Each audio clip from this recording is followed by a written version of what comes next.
Fala, galera! Estamos aqui mais uma vez com o professor Fred Martucci. Olá, pessoal! E vamos conversar um pouquinho sobre filosofia política, Hobbes, Maquiavel, voltar em Aristóteles e vamos que vamos conhecer bastante para ter algo a escrever de fato e não ser um copia e cola. Afinal de contas, o pessoal adora aquela frase: o homem é um lobo do próprio homem. Adoro vomitam! essa frase.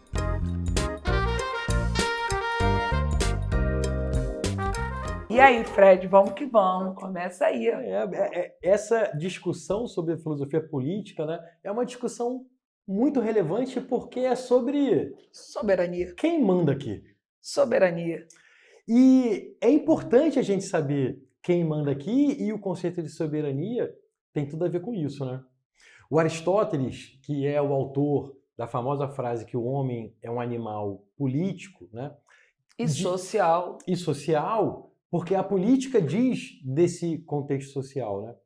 Portanto, nós somos antes um animal político e social do que um indivíduo sozinho, porque sozinho ninguém se forma. A gente depende da coletividade, né? E aí, nesse sentido, historicamente falando, houveram várias estruturas de poder, mas até a modernidade havia muito a ideia de que o rei, a pessoa que manda, era um escolhido de Deus. Maquiavel tem uma obra. Maquiavel tem Não, é o Príncipe, né? O Príncipe, que é uma obra... Se você for hoje lá no site do Congresso Nacional Brasileiro, eles têm uma seção lá de biblioteca clássicos, e um dos livros que está lá é O Príncipe de Maquiavel. E eu acho essa informação muito relevante, porque ela demonstra a importância das ideias e da reflexão desse livro que já tem praticamente 500 anos. Nossa. Aquilo que Maquiavel falou ainda é relevante, e a gente consegue ver o exemplo dessas práticas, desse pragmatismo da política, ainda nos dias de hoje. Bacana, Fred. Então, segundo Maquiavel, a soberania do rei deve ser conquistada pelos meios que forem necessários. E não como uma providência divina. E não como uma providência divina. É claro que naquele contexto histórico, né, o que a gente entenderia por governo é algo diferente do que a gente entende hoje. Ali no céu. Ali é monarquia, né? Pois é, aquelas monarquias absolutistas, elas tinham o foco, o poder naquele momento, ele era muito mais ligado à posse do território, né? E à própria posição de poder. Então, o Maquiavel dá inúmeras recomendações, né, para que realizar esses objetivos, que é a permanência do poder e a permanência do território, para realizar isso, o rei poderia fazer o que quer que fosse. Inclusive, que para realizar esses objetivos, talvez fosse até mais vantajoso ele ser temido, muito mais do que ser amado. Porque geralmente as pessoas vão respeitar mais, né? Vão ter medo, né? Aquela ideia de autoridade que pode fazer um mal com você, que pode se impor em alguma maneira. Sensacional. As coisas vão se transformando, elas não param de se transformar, mas um pouco depois de Maquiavel, no século XVI, XVII, o Hobbes, ele vai fazer uma profunda reflexão sobre o fundamento do poder. E aí ele vai tentar deixar de lado esse argumento da escolha divina para o governante, né? Então ele quer responder objetivamente por que nos submetemos a um soberano, a um rei, a um príncipe. E a resposta dele exige uma imagem sobre o homem. A imagem de que o homem é mau. A imagem...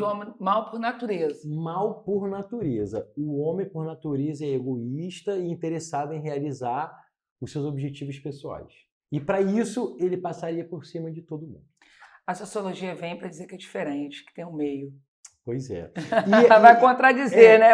Eu vou colocar aqui porque como eu não concordo com a do homem ser o lobo do próprio homem, eu já faço uma contraposição com a sociologia que diz, olha, tem um meio que vai interferir aí, Perfeito. vai dizer... Concordo plenamente com você. Então, falando isso porque o pessoal usa lá na redação, o homem é o lobo do próprio homem e deixa isso daí, e eu, na hora que eu tô lendo, eu falo assim, tá, mas a gente tá falando do século XXI, já surgiu a sociologia com novas ideias... Tem Isso que ter não esse pode cuidado, ser né? reproduzido, né, de maneira crítica e automática. Isso aí. Vomitada que eu chamo. Mas essa frase está nesse contexto, né? Um contexto onde, antes de responder o que é o poder e a sociedade, o Hobbes tenta responder o que é o homem. E a resposta que ele encontra é essa. O homem é egoísta, o homem é mau. Portanto, se não houver um poder absoluto, um poder soberano, ou seja, não há nenhuma instância acima desse poder. Se não houver esse poder com a faca e o queijo na mão, nós nos matamos uns aos outros, tentando cada um realizar os seus objetivos individuais. É nesse contexto que a frase "o homem é o lobo do homem" aparece. Trazendo para o século XXI, não posso deixar de falar sobre o século XXI, né? Os algoritmos estão voltando para essa ideia aí, tirando o núcleo da sociedade. A selvageria. Sobre onde quem a gente tem os domina a narrativa. A gente agora tem até como é que é? O escritor, né? Escrileitor, que se chama, dentro da semiolinguística. Escrileitor é aquele que lê a reportagem e vai fazer o comentário. Então, ele é escrileitor, porque ele não é... Ele é o escritor e o leitor, em que ele vai trazer o pensamento dele, mas é o tempo inteiro somente achando que o homem é o lobo do próprio homem, que não existe uma sociedade em si, né? E aí também a outra fase famosa do Hobbes, né, que é há uma guerra de todos contra todos, ela também aparece nesse contexto. E diante desta condição, que é o estado de natureza para o Hobbes, essa condição da guerra de todos contra todos, de que todos querem se dar bem, se faz necessário o contrato social para podermos colocar em cena alguém com um poder que representa o poder soberano. Então, para o Hobbes, a guerra cessa quando cada um abre mão de uma liberdade restrita de ação, cede essa liberdade para a constituição de um soberano, e esse soberano agora é quem comanda e submete todo mundo a um acordo geral. A pena por não cumprir o acordo, nesse contexto soberano, né, das monarquias absolutistas, é a morte. Então veja, o homem é o lobo do próprio homem, mas vai matar todo mundo, entendi. Para proteger a vida, né, a ameaça é com a morte mesmo. Não há o equilíbrio que Aristóteles falaria. Pois é, não há. Porque após esse primeiro contrato, o que você tem de um lado é todo um corpo social destituído de qualquer poder e um soberano constituído com todo o poder em suas mãos. Caramba, hein? Isso é necessário para que possa haver uma gerência, né, desse lugar. E ainda bem que a gente já está no século XXI, vou ter que falar essa. Agora a gente tem leis. Pois é, então. E aí o que é interessante é que nós vivemos hoje em dia a partir da nossa Constituição de 1988. Que é um poder democrático, com 3 poderes, para justamente você conseguir manter essa democracia. Então você tem as leis a serem seguidas. E na Constituição de 88... que é considerada a Constituição cidadã. Cidadã, profundamente marcada por uma profunda participação popular e uma pauta de direitos para cada uma dessas partes e minorias sociais, né, muito grande. O processo da Constituição de 88, que é uma das constituições mais recentes do mundo, né, é um processo que nos deve dar orgulho, né? E a gente deve olhar para a política sendo feita hoje, né, e se perguntar se seríamos capazes de um outro momento como aquele. Mas, de qualquer maneira, Nossa, que reflexão, hein? Sem dúvida nenhuma. Eu até penso assim, quando as pessoas se admiram, que eu digo, nossa, na cidade de Maricá a gente tem um ônibus que é gratuito. Aí todo mundo, nossa, eu falei, mas é na Constituição, direito de ir e vir, transporte. Sim, claro. Tá lá. Não está sendo nada mais nada menos cumprir o que está na Constituição. E é para todos. Sabe o que eu tenho visto muito, Dani? Alguns Rapidinho, perfis... Prefeitura de Itaboraí também, eu não posso deixar de falar, que colocou também. Verdade, verdade. Isso é um direito constitucional, galera, para todos. Eu tenho visto algumas redes sociais que brincam. Eu acho bem interessante esse tipo de situação, né? De pessoas estrangeiras que vivem no Brasil, né? E como que elas lidam com as diferenças culturais e com a estrutura do nosso país. Nós que somos brasileiros já de nascença, né? A gente adora ter um olhar muito crítico sobre o nosso país. Sobre o SUS. Exatamente. E a gente não deve abrir mão desse olhar crítico, porque é o que pode possibilitar que o nosso país avance, mude, se torne cada vez um lugar melhor. Mas os gringos que moram aqui, eles são apaixonados pelo SUS. Quando eles pessoas quando vêm também precisam do SUS, eles são... E aí vão dizer assim, não, mas, gente, o problema do SUS é uma coisa muito maior, que é a questão do projeto de destruição, igual fazem com a educação.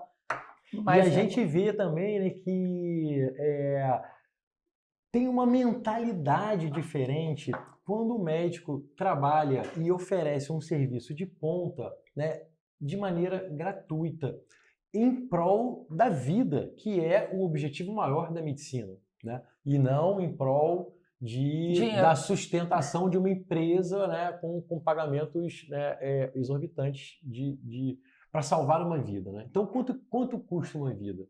Né? Essa é uma questão que é a política que tem que demandar uma resposta nesse sentido. Então, no artigo 1º de nossa Constituição, tem lá os 5 fundamentos, né, que sustentam o nosso país. E o primeiro deles é a soberania. Significa dizer que as instâncias de poder no país, o poder executivo, o poder legislativo e o judiciário, cada um na parte que lhe cabe é soberano para decidir, julgar e executar as questões pautadas pela Constituição Federal.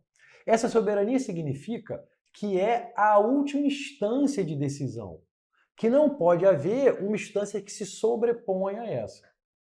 E a gente tem visto um momento geopolítico mundial muito conturbado, né? A gente lembra muito bem, parece que foi ontem, quando a gente começou a falar muito de globalização, de que iam acabar as fronteiras econômicas, as fronteiras físicas, né? De que tudo ia ser integrado, tudo tal. E agora a gente tem visto um movimento que é exatamente o contrário, né? De protecionismo, de fechamento de barreiras, da diminuição dos acordos gerais de comércio, Inglaterra saindo da União Europeia e tudo mais. Muitos alunos me perguntaram nessas últimas semanas, né, sobre o que significaria essa soberania. E muitas pessoas imaginaram que talvez quando um país resolve aplicar tarifas econômicas sobre o outro, que isso seria uma afronta à soberania nacional, mas não é. Cada país é livre para determinar as regras e as taxas que tem que ser paga para se fazer o comércio com eles. Isso não fere a nossa soberania, né? Qualquer nação estrangeira, ela pode internamente decidir que para vender para o Brasil tem que pagar. Como nós também podemos decidir. Como nós fazemos exatamente a mesma coisa, né, nas nossas relações comerciais.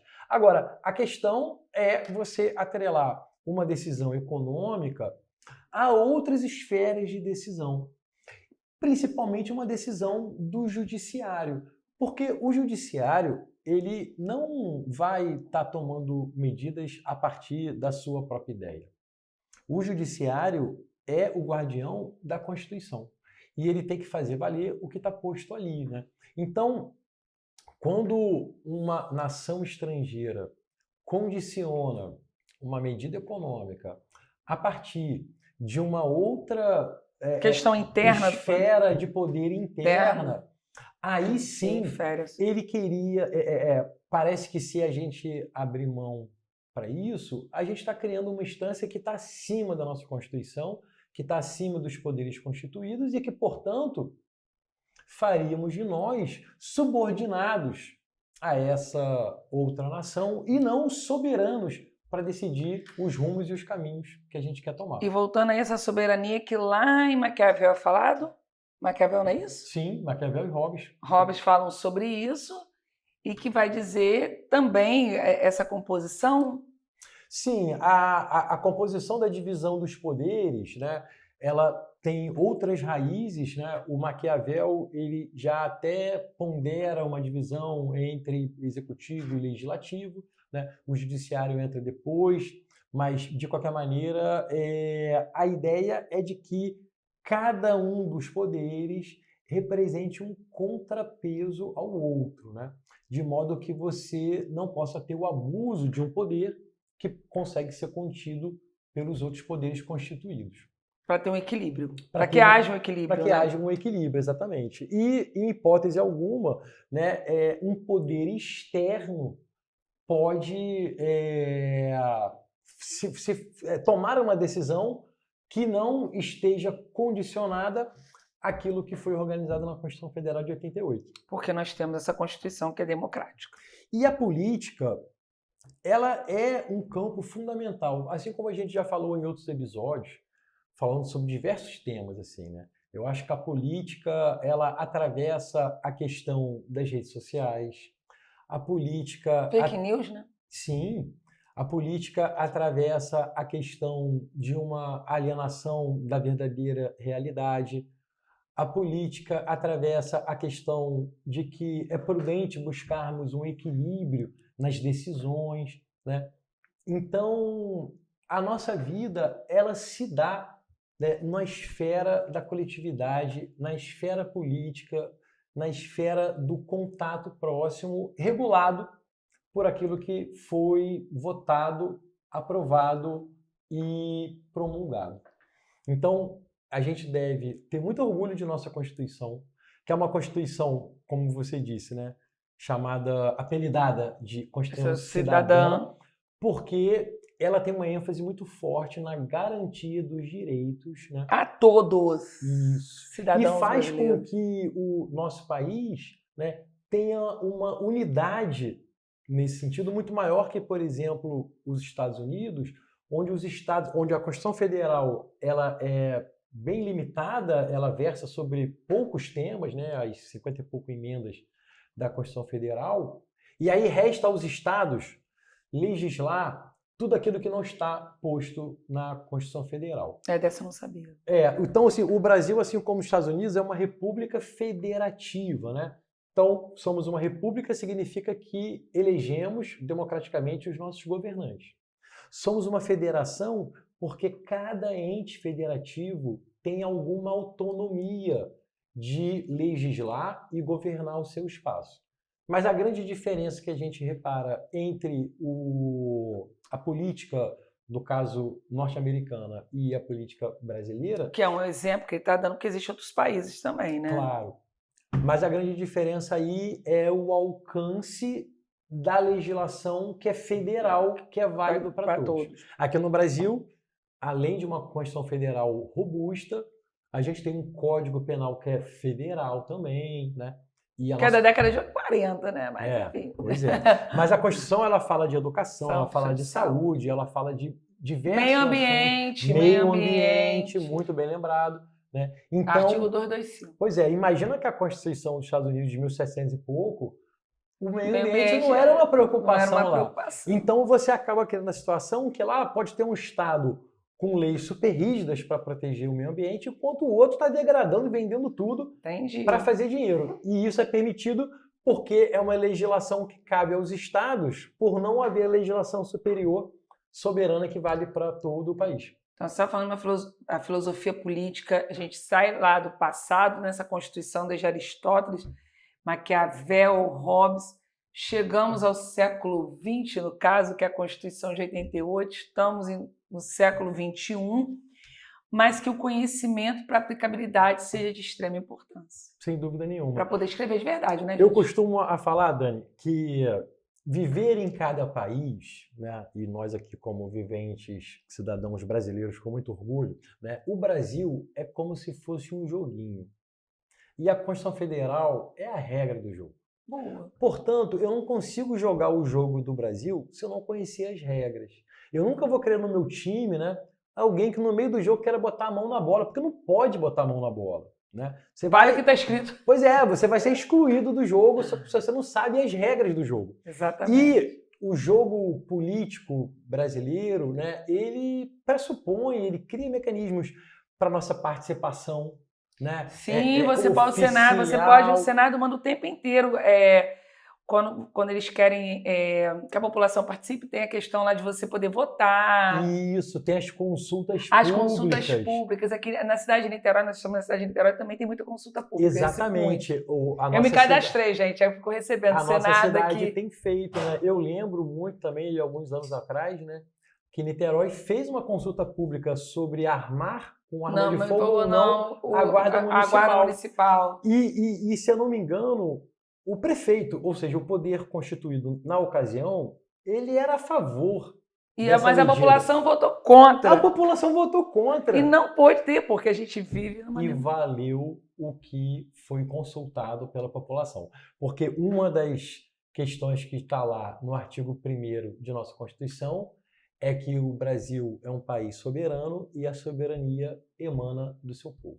Nossa, sensacional isso, hein? A gente acaba por aqui porque, afinal de contas, é necessário conhecer para poder falar sobre, para poder também exigir. Lutar por melhorias. Lutar por melhorias, porque nós somos responsáveis. Isso aí. Isso aí, sensacional. Estivemos aqui em mais um bate-papo com o professor Fred Martucci, no nosso Na Rota da Redação 1000. Obrigada, Fred. Beijo, galera. Tchau, tchau, pessoal.